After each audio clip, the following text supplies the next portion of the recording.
To tie a roast, slide a length of kitchen string underneath the roast, and draw the string opposite you over and loop under the other string from left to right.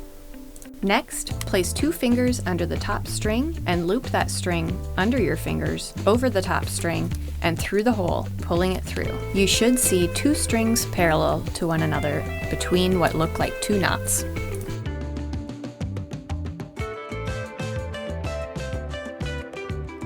Repeat the slip knots in 1-inch intervals across the length of your roast.